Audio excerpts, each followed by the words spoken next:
This is your reminder that if they like you, they will make time for you. I don't care how busy they are.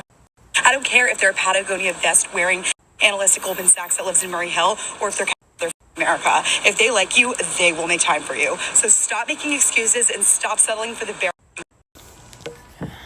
It's like sometimes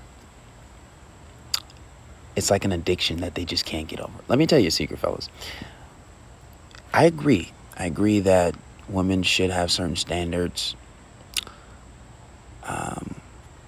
but it's like a trap, because and this is the catch-22 with our generation, because men are so easily accessible to women, and because there's so many, and because now they get so much attention.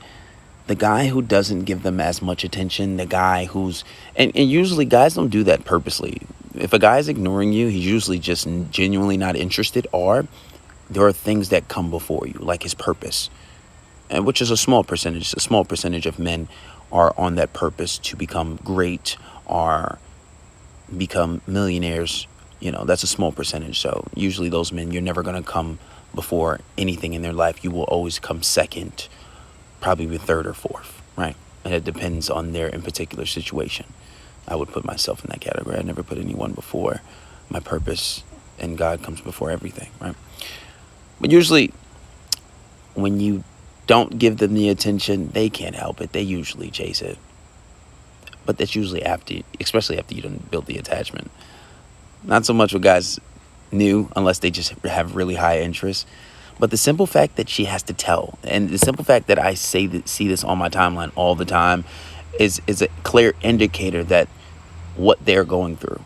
Now, if I was an evil villain and I studied women and I looked at all the problems that they have, because they tell all the problems that they have, they tell all the things that they want, and usually, generally, women want the same thing.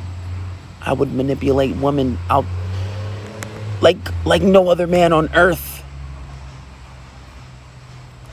If I wanted, I could be a master manipulator, because they tell you, and if one doesn't tell you, another one will, and you do with that information what you please, fellas. And women, choose a good guy, because usually the guy you're complaining about isn't a good guy. You don't want a good guy. You want a bad boy. And when you get the good guy, you feel like you're settling, and you guys end up cheating. That's why, and I'm convinced that's why 70% of divorces are initiated by a woman anyway, because you're not choosing the good guy. And there's always exceptions. Not all people are the same, but do with that information as you will.